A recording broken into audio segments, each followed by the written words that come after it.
So we're part 4, chapter 4, where we're dealing with the Shema in the Derech Hashem.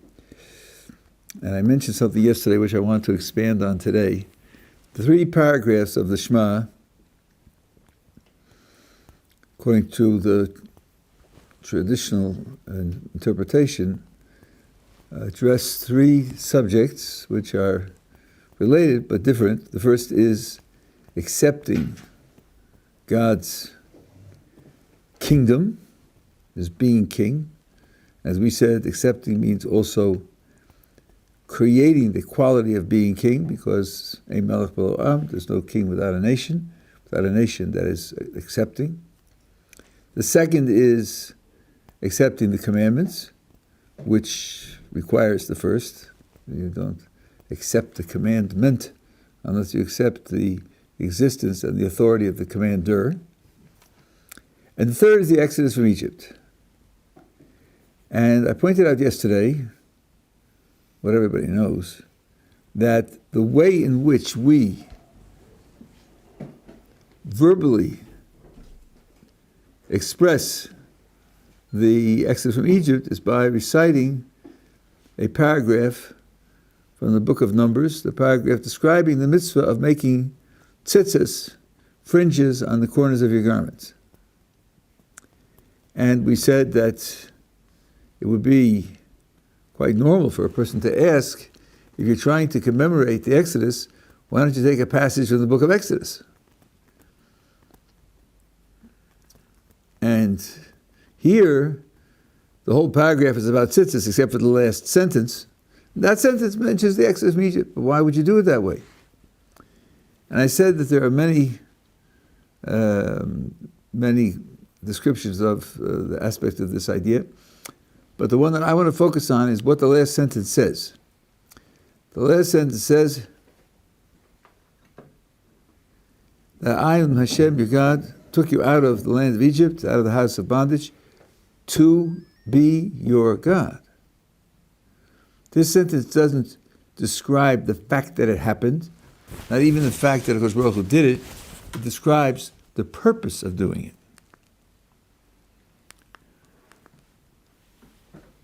And I said that this sentence expresses an important philosophical idea, that God invested in our freedom for a purpose. The purpose was to set up a certain relationship with us. And that indicates that freedom is not what we could call intrinsically valuable. It's not valuable for itself. God invested in our freedom for the sake of a certain goal. I don't know whether you're aware of this or not, but Judaism is sold to the non-Jewish world twice a year as the originator of the principle of human rights and human freedom. Twice a year is the holiday of Pesach and the holiday of Hanukkah, both of which are supposed to be expressions of fundamental human freedom and liberty and rights. Well, that sales pitch, if you took it seriously, and I'm not recommending that you do, if you took it seriously, could raise some serious questions. This is the God who's the creator and manager of the whole universe. Why didn't He invest in other people's freedom, in supporting other people's rights? Why only in ours? And why was His investment in our freedom and our rights so limited that for the majority of our history, we have not had an independent nation? We've been under the control of other groups. Not to mention the fact that we were slaves in Egypt for approximately 90 years. It's also a non-trivial period of time. Our literature doesn't say anywhere anything about universal human rights. This verse says, I took you out not because you were victimized, not because you were treated in a criminally evil fashion, not because you were the victim of injustice. No, none of that. I'm taking you out because I want to be your God. I want you to be my nation. That can't be established and fulfilled in a situation where you don't have freedom. It could exist, but it couldn't be established and fulfilled. So I'm taking you out in order to accomplish that. The immediate implication is, if we don't live up to the goal for which we were given freedom, then God has no commitment that we should remain free.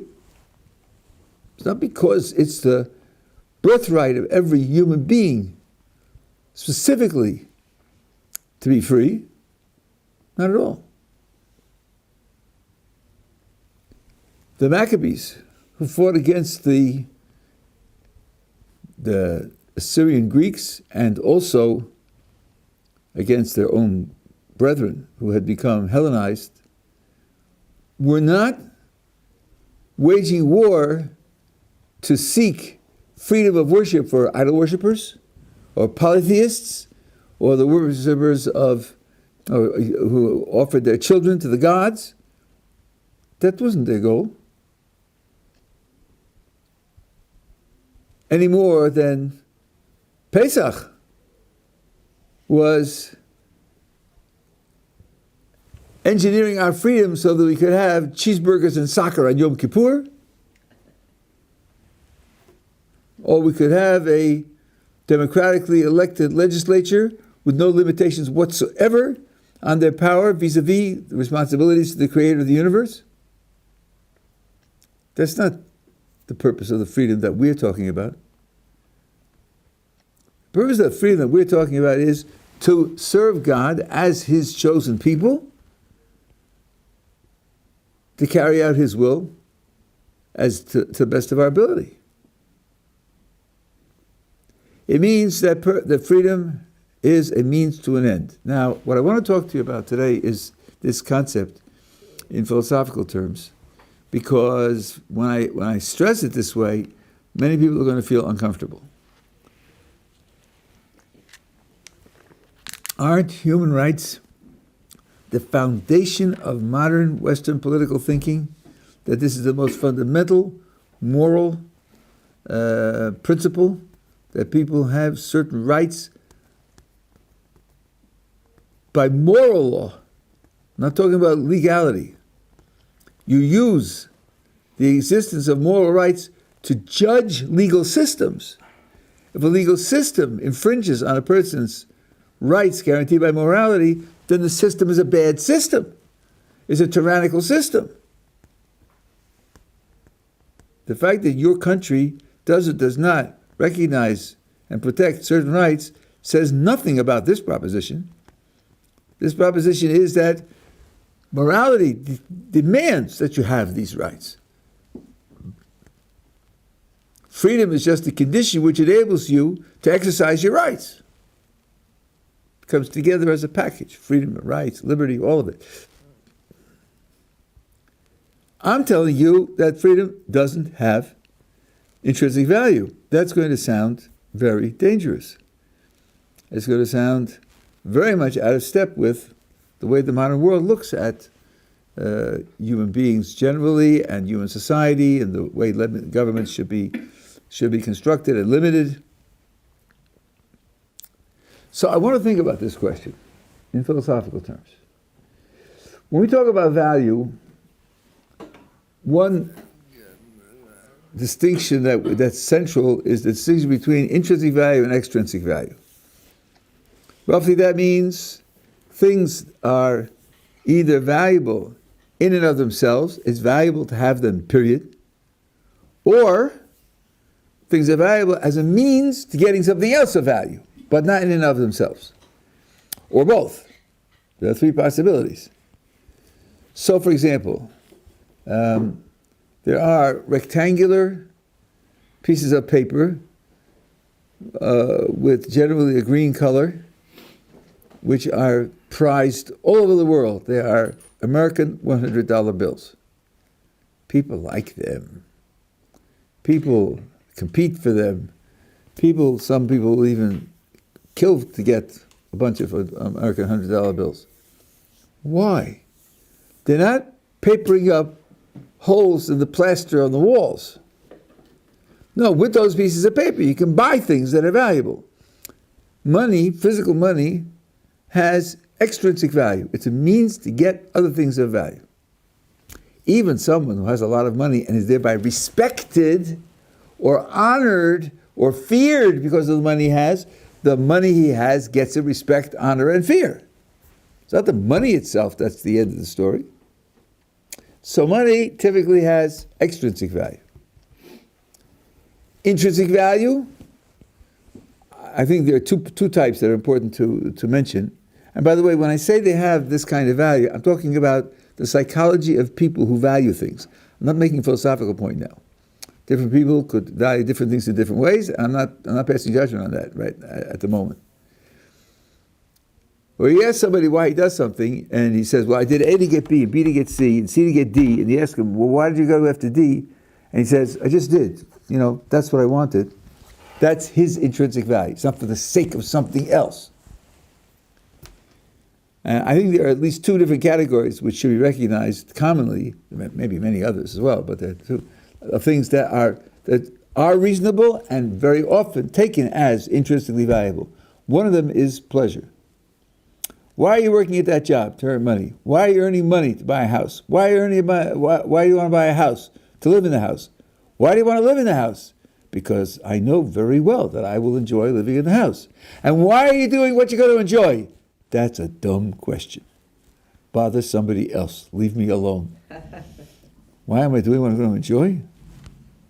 That needs an explanation. Is that mystery to you? Why I'm doing what I'm going to enjoy? Again, somebody else might be doing it to lower his blood pressure. There could be a further, but that doesn't have to be. It's quite reasonable to stop there and say, I'm doing it because I enjoy it. End of story. But it's not just enjoyment. It's not just pleasure. Someone sees me handing somebody $500. He says, why are you doing that? I'll tell you why. Because I borrowed $500 from him, and I'm paying it back. Uh-huh. And why are you paying back what you borrowed?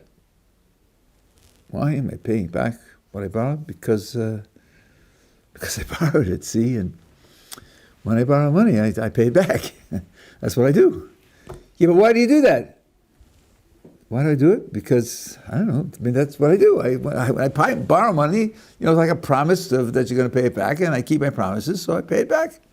I'm not paying it back to get credit for the next loan. I'm not paying it back to get a good reputation. I'm not paying it back to make an impression on my wife. I'm paying it back because I borrowed the money. Certain basic moral responsibilities also are things which are typically, they don't have to be, and other people could do it differently. I'm just talking psychology now. Typically they are done because they are moral responsibilities, and you live up to whatever is, not everything and not perfectly, but often you do something because there's a responsibility to do it. So, pleasure and responsibilities are the kinds of things which are often intrinsic values. Money is something which, almost always I would say, is extrinsic value. There can be things that have both. For example, you see me listening to Mozart's Jupiter Symphony, and you say to me, why are you doing that? I say, well, here's the story. I'm taking a course in the university on the symphony, and next week we have an exam. So I'm listening to it, so I'll have it fresh in my mind. I'll recall the structure, the sonata allegro form of the first movement, and all the rest, number one. And also, by the way, I happen to enjoy the symphony. I like it a lot. So I'm preparing for next week's exam, and in the meantime, I'm enjoying myself. So my listening to the symphony now has both intrinsic and extrinsic value. So there are three possibilities for anything of value. Either it's only intrinsic, only extrinsic, or both. Now I want to ask, what kind of value does freedom have? And, given what I've said now, this is no surprise, I'm going to try to show you that freedom has only extrinsic value. It's only valuable as a means. It isn't valuable as an end at all. Freedom is only valuable for what you can do with it. And you can register this. I'm going to give you some examples to try to make the idea intuitive, and I'm going to give you what I think is an argument to this effect. That means to say, if you received the freedom with which you could do nothing, it would be worthless. And if someone deprives you of freedom for which you have nothing to do, you would treat it as no loss. So, for example, until about 10 years ago, there was a law on American books that American citizens cannot visit Cuba. So there's a place I can't go. Do I feel somehow victimized? Somehow injured by this? Frankly, I never wanted to go to Cuba. I never had the slightest desire to go to Cuba. So make it illegal. So what? I don't care. Have I lost the freedom? Yes. Have I lost anything of value? I don't think so. Because there's nothing I can do with that freedom. A person's in jail for a crime which he didn't commit. And there's a whole movement to try to prove his innocence. And in fact, eventually they succeed. And they come to the jail and they open it up and they announce to him, "You're free! You can go anywhere you want!" And he says, "Thanks, I'm going to be dead in 20 minutes. Thanks. Freedom of movement. Terrific. But I can't go anywhere." So I think in his situation, he didn't receive anything of value. Because although now he's free in a way that he wasn't free before, he can't do anything with the freedom. Now these are only illustrations, and these would open the door for someone to say, well, you're cherry picking these particular ones, but other ones could be different, and so forth and so on. So I want to present to you what I think is an argument to this conclusion, that freedom is only valuable as a means. How could we measure this? We have a thing, Q, and we're asking, does it have intrinsic value for itself, in and of itself, by itself? Or is the value that it has only that it contributes to something else of value? Well, it seems to me that if Q had intrinsic value, it was valuable in and of itself, then you ought to have the following setup. Imagine a scenario, a picture, a snapshot of the world with no Q, and then add Q. Now add Q in such a way that it doesn't affect other things of value. That may take some skill. I'll give you some examples in a minute. It seems to me that if Q has intrinsic value, then when you add Q to the scenario, the value of the scenario as a whole should go up because it now has plus Q. Or vice versa. If you have a scenario in which you have Q, and then you deprive Q, you pull Q out of the picture, then the value of the situation ought to go down. That ought to be the case when Q has intrinsic value. If you can describe a scenario in which Q is present, and you form a judgment, how valuable is the situation, and then you subtract Q, and nothing else changes. You have to be very careful not to change anything else.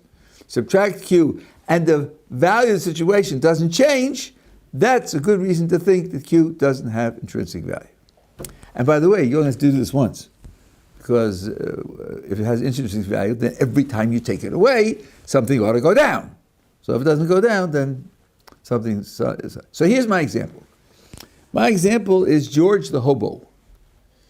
Now, I just want to say something which probably you'll forget and violate later, but I want to be on record. I'm making up the example. It's my example. I own it. It's patented. I have a copyright. And it does my work. If you are tempted to say, but maybe it isn't the way you say, maybe it's different, maybe these and these features are also present, then you'll have a different example. And that different example might not prove my point. Indeed, you might be correct that if I add in those characteristics, then the point won't be made. But it won't affect my argument, because my argument is that my example proves my point. If you have to change the example in order to respond to my argument, you're simply crediting my argument. What you're saying is, the example that I give, as I give it, makes my point. So you have to change it, so in order to respond, then you've given me my point and you've given me the conclusion that I want. Okay, so now let's talk about George the Hobo. George lives at the city dump. Nobody knows him, he doesn't know anybody, doesn't want to know anybody. He lives in an isolated fashion. Now it's a dump at an American city, so there's lots and lots of 1 or 2 day old food there.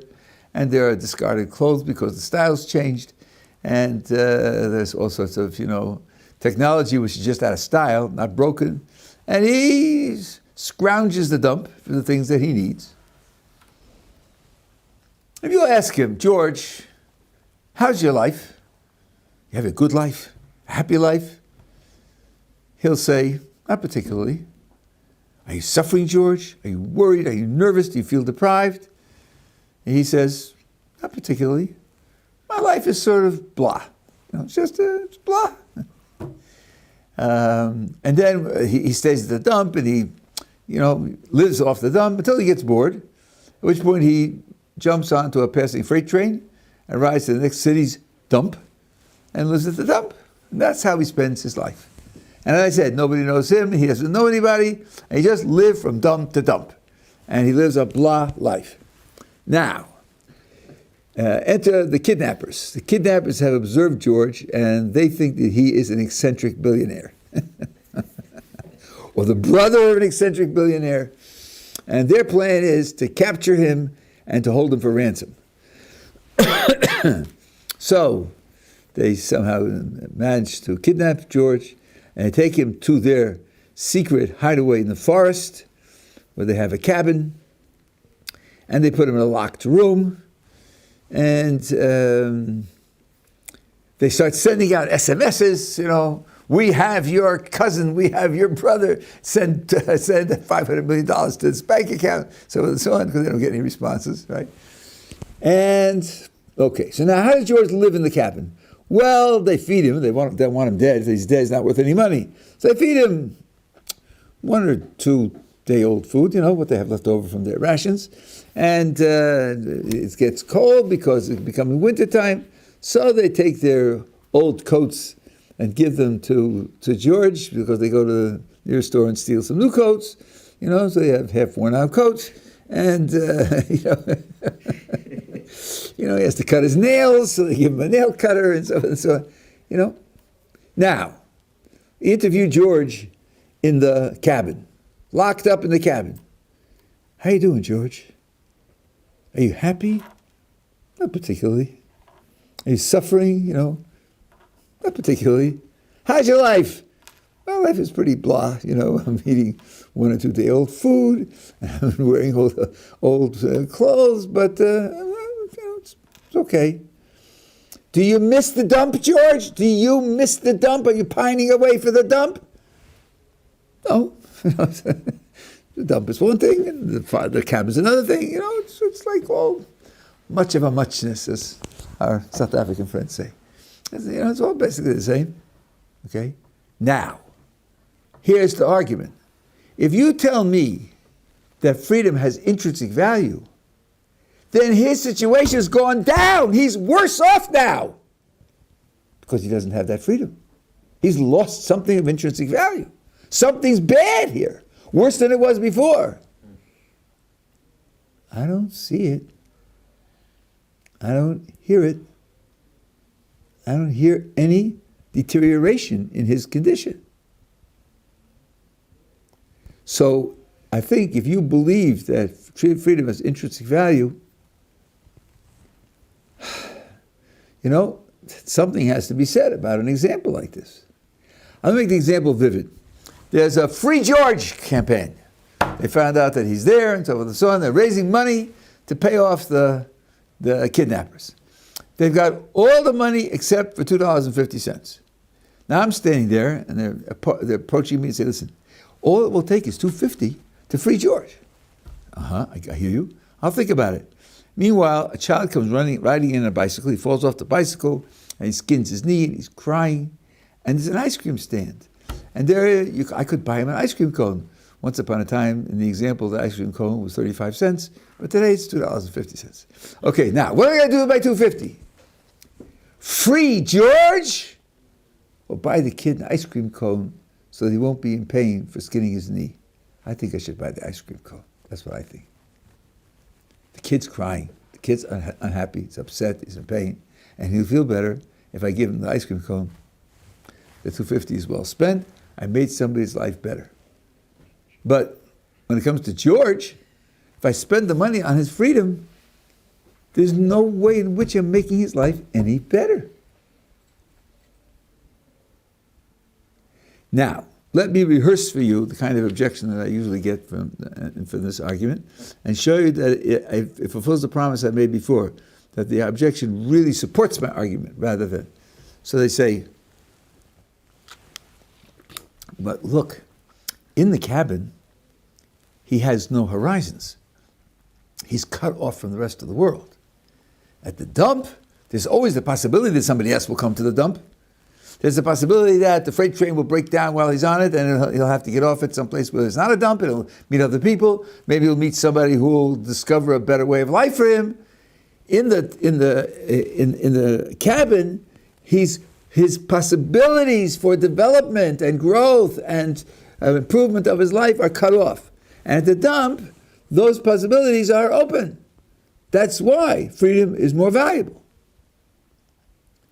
So now, first of all, I said he doesn't know anybody. And you're putting in, maybe he'll get to know somebody. So you're changing the example. But what are you doing? I'm trying to prove that freedom has no intrinsic value, no value of its own. You're responding by saying, maybe given his freedom, he'll meet somebody, and the somebody he meets will do something to improve his life. Are you describing intrinsic or extrinsic value? Extrinsic. His freedom is useful for meeting somebody who'll do something to improve him. You're not proving that it really has intrinsic value. On the contrary, because you have to change my example in such a way as to create value for freedom by creating consequences of freedom, you're supporting my argument that the only value freedom has is extrinsic, that it's useful for what it can give, what it can produce, what it can create. So that kind of objection really reinforces my argument. It doesn't attack my argument. So that means that when you talk about someone who's lacking freedom, and you make a cause out of it, and you want to free him or increase his freedom, you ought to first stop and think, what is he going to do with his freedom? Not all freedom is equal. I mean, we recognize this in extreme cases. We put criminals in jail because of what they do with their freedom. But it's a point across the board. If I have two people, both of whom have been locked up unjustly, and one of them is a gifted neurosurgeon who's saving people's lives and functionality regularly, and the other guy is a driftwood specialist. He wanders, he's a beachcomber, wandering the beaches solo, picking up interesting pieces of wood and selling them, and they're both locked up unjustly, and we can only free one. There are people who would say freedom is a basic human value, a basic human right. It's part of the definition of humanity. Which one should you save? Flip a coin. It's not fair to prefer one over the other. According to what I'm saying, that's nuts. Of course it's fair. Because the one is going to use his freedom to help and save other people. And the other one is going to use his freedom in a way that doesn't benefit anybody but himself. So of course, the freedom of the neurosurgeon is worth more than the freedom of the beachcomber. If your philosophy tells you that it's a basic human value, a basic human right, and there's no differentiation between them, I think your philosophy is wrong. It's a mistake. You're treating freedom as if it were an intrinsic value, and it isn't. It's only an extrinsic value. Now, I don't know how many, if you've been to Masada, heard about Masada, it's pretty famous. Josephus writes about what happened there. Josephus is generally a respected historian. Whether we certainly we have no record of what happened there. We meaning the Jewish people. But what he said, there were like 900 people there, and the Romans surrounded it, and they were building a way to attack, and they all committed suicide. All apparently, but two who did escape and told the story. Why did they commit suicide? According to the speech that he records, the reason was that you can't serve God if you're not free. It's freedom or death. And since you're not going to win the war against the Romans, and the threat was not that the Romans are going to torture you to the point where you're going to worship idols or something like that. No, they're going to take you off and make you slaves. But if they do that, then you're not going to have the freedom to worship God individually the way that you ought, and certainly not the freedom to set up a nation that can worship God the way God gives instructions for a national identity. And therefore, there's no point in staying alive. Now, committing suicide in Jewish terms is almost always a terrible crime. There's some discussion of where someone will be victimized to the point where he'll lose control and worship an idol or do something else. There's some discussion of that back and forth. But that wasn't the issue here. The issue was just freedom. So from our point of view, that speech and that mass suicide was simply a mistake. It's not something we're proud of, not something that reflects real Jewish values. It's something which at best is an embarrassment of the ignorance of the people who committed suicide under those conditions.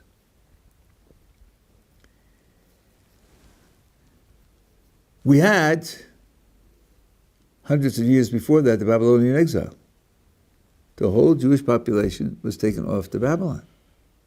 There was no king, there was no nation state, there was no geography, there was no temple.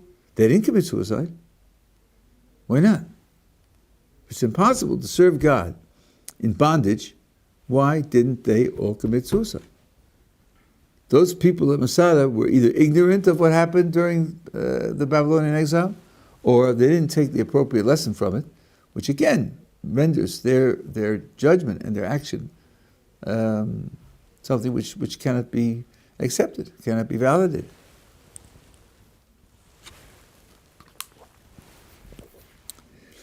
Okay, now I'm going to talk a little bit about inner freedom. What we're talking about now is freedom from external coercion.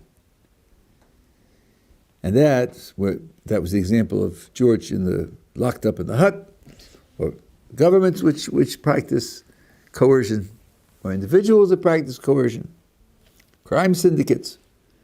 We do talk about internal freedom. This is a complex and subtle topic, but some of it, I think, is worthwhile reviewing. Now, I'm going to start with something that people say. Not everything that people say is reasonable. Not everything that people say is true. But sometimes things are worth examining in some detail. You have a person, let's say, who's a smoker, and he knows it's bad. He knows it's wrong. And he says, I know it's wrong. I know I shouldn't do it. I just can't help it. I really don't want to smoke. I just can't help it. People talk like that. Now let's take those words, I really don't want to smoke, and examine them. And let's be very naive. I always believe in starting naive, simplistically, as a 6-year-old. You really don't want to smoke? Come on. Why are you smoking? Because somebody has a gun to your head? Somebody forcing you? Isn't your problem that you really do want to smoke? In fact, you want to smoke so badly that you can't control yourself? Isn't that your problem? What do you mean you really don't want to smoke? That's just ridiculous. It's nonsense. So instead of just deciding that it's nonsense and dismissing, 9/10 of the human race, let's think about it a little bit. Let's start this way. One thing you might say about this guy who's a smoker and is trying to kick it is that he has two desires. He has a desire to smoke, and he has a desire not to smoke. Part of him doesn't want to smoke. And we live like that. We live with conflicts of desires, conflicts of motivations. That's normal human life. To be ambivalent. Sometimes I feel this way, sometimes I feel that way. Or to suffer inner contradictions. That's part of human life. So, at this point, The desire to smoke is real, and so is the desire not to smoke real. They're both real. But that doesn't solve the problem, because the guy is on record, really, I don't want to smoke, really. And we're pointing out to him, but you also really do want to smoke, and therefore your statement is a little funny, like as if, it was exclusive. So Harry Frankfurt had a brilliant, fundamental way of handling this problem. And he said that there are desires for various things, for objects, for conditions, for events that should take place. Many, many such desires of many, many different categories. And then in addition, there's a tiny little sliver which are desires about our desires. About what? Sorry? Desires about our desires. What in technical terms we would call meta-desires. So for example, sometimes you desire that you didn't have a certain desire that you have. Or sometimes you desire to have a desire which you don't have. I'll give you two examples. We had a guy here 40 years ago. He did a college degree in the humanities, which meant it was 70% parties and 20% drinking and, and 10% studying, at the last 2 weeks of the semester. I see some of you are aware of what I'm talking about. He came here and he observed the guys in the base medrash, some of who are learning 10 hours a day, or 12 hours a day. After a while, he came to me and he said, I'm seeing something which I never knew existed. These guys want to sit in a chair and study all day. He said, I certainly don't want that, but you know what? I wish I did want it, because I think they're getting something that I'm not getting. They have something that I don't have. I wish I had that desire. So, the wish to have the desire is a desire to have a desire he doesn't presently have. That's a desire about his desires. He wishes his ground level desires had another element, namely the desire to study like their desire to study. Or take a person who says, I'm very aggressive, I'm very competitive, I have to win. I have to win. I'll do anything to win. My desire for winning is so strong, it leads me to do things which I often regret. I wish I didn't have such a strong desire to win. Here he has a desire not to have a desire that he has. So these are what Frankfurt called meta-desires. The desires about our other desires. Okay? And in that respect, they're different from all the other desires. And it's a very tiny set. If you take the sum total of all your desires, all the rest are 99.9%, and 0.1% are desires about desires. But they're real.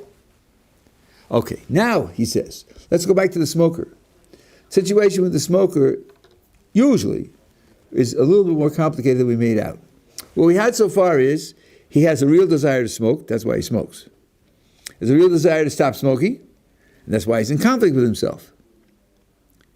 But in addition, he would have a meta-desire to lose the desire to smoke. And on the meta level, there wouldn't be competition. On the meta level, you'd have only desire to lose the desire to smoke or to strengthen the desire not to smoke. It would be all in one direction. And, said Frankfurt, when he says, the word really is pegged to the second level, not to the first level. It's on the meta level.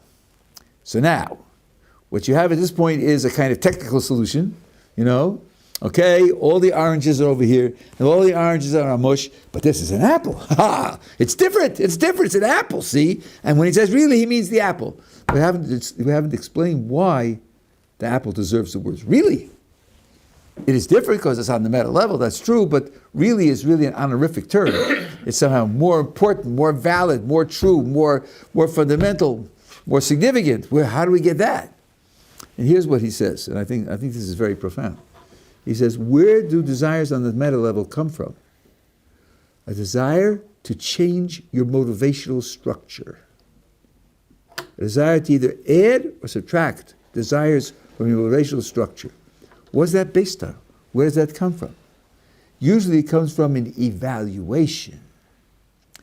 The desire on the second level to lose the desire to smoke is usually the outcome of a judgment, an evaluation that smoking is bad for me. It's not just another, gee, I'd like that. A desire about your desires is typically not just a, I'd like that, I wouldn't like that, turns me on, turns me off. It's usually the result of an evaluation and a judgment. And the word really now refers to evaluation and judgment, which is much more valuable to you as a person than your mere impulses. Your mere impulses, your mere root desires for things to have or avoid things. That's as far as Frankfurt goes. And I would, given my use of the language, I would say it this way. Don't say that I really don't want to smoke, putting the really on don't want to smoke, put the really on the I. The real I doesn't want to smoke.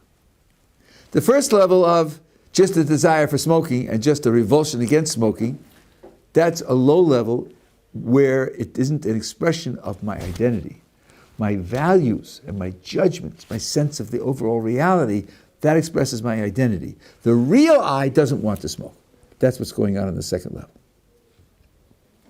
Now, inner bondage, addiction, a lack of inner freedom usually means that the second level desires, the meta desires, the desires that stem from values and judgment aren't operating. They aren't dictating the outcome.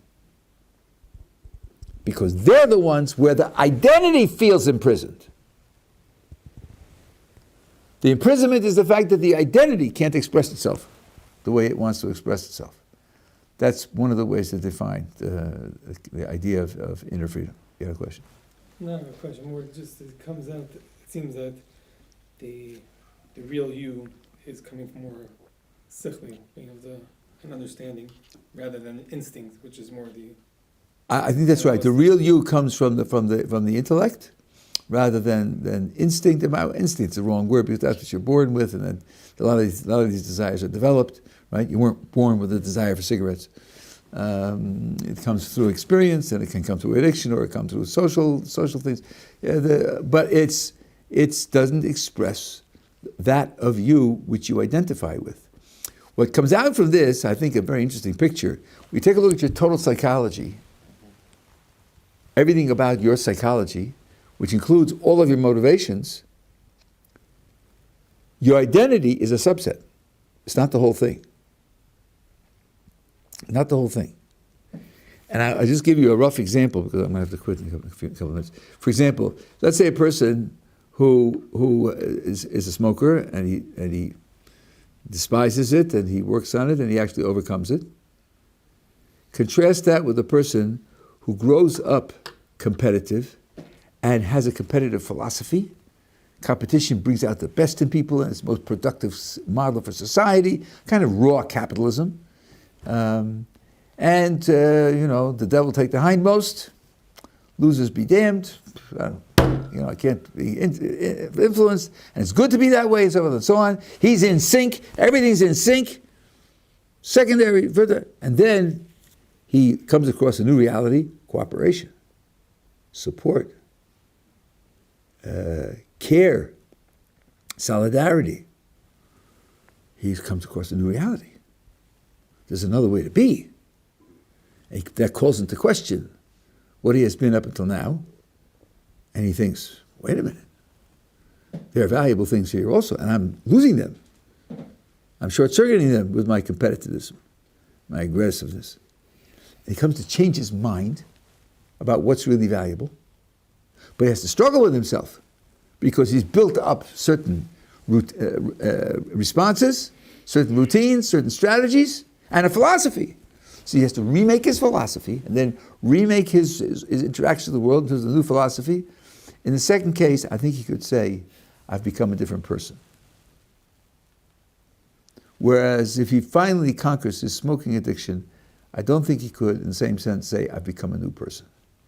I was imprisoned and now I'm free.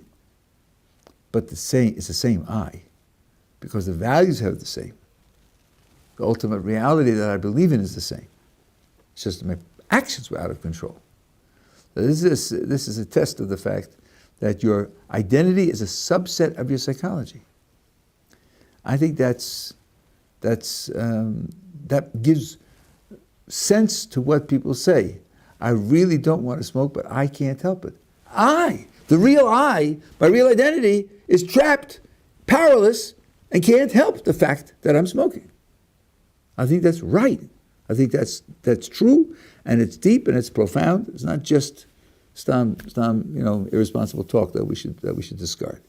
So this kind of inner freedom, of course, is very important from the point of view of the Torah, because without that kind of inner freedom, and then you could lack it in two different ways. You could lack it just because you're out of control, but you could lack it because you have the wrong values also. And then there could be a necessity for, so to speak, becoming a new person by understanding that the values to which you've been pledging allegiance aren't the ultimate values. The ultimate values are different, and working to restructure your life around a new set of values that would also change how you define your inner freedom. Yeah. So, in the case that, as we said, the person cannot help himself to either any ways that he knows that's what his real I wants, he doesn't find the place in which to hold and to follow that ideal of what he already has understood or thought about in a deeper sense. So there should be like perhaps some strategies or some way to it makes me think like the case we said, you want to wake up early, but it's very hard for you, so then you make this... Okay, you're saying that when the person really is out of control that way and his real identity can't express itself, there ought to be strategies to help him develop. The Muslim movement worked on this. The Muslim movement really worked on this. They have strategies. How to develop courage, volunteer in a hospital for infectious diseases, where you could get sick. How to break your pride. Go into a bakery, wait online, and when your turn comes, and they ask you, what do you want? You say, I would like a pound of nails. What? Why did you come to a bakery? Sorry, please give me a pound of nails. And then go out in disgrace. There are ways to work on these things. They had various techniques for doing that. So Hillel Goldberg has a book on the Mussar yeshivas. I don't know if it's still. I think we had a copy in the library. Maybe you can get it online. Hillel Goldberg. Yeah. So it's interesting, bringing it back to Yetzias Mitzrayim. So there's two servitudes that we had: physical servitude, and there's also the addiction part, the part that didn't let us ourselves really. In Egypt, you mean? Yeah. So okay. We have both those facets. Oh, you know what? Maybe I'll do that tomorrow. I didn't come back there for that because I was just talking about it philosophically. Okay, I'll come back and talk about it tomorrow because there's a lot to say there. Thank you for mentioning it. I have to go now. But I'll talk about it tomorrow. Very good.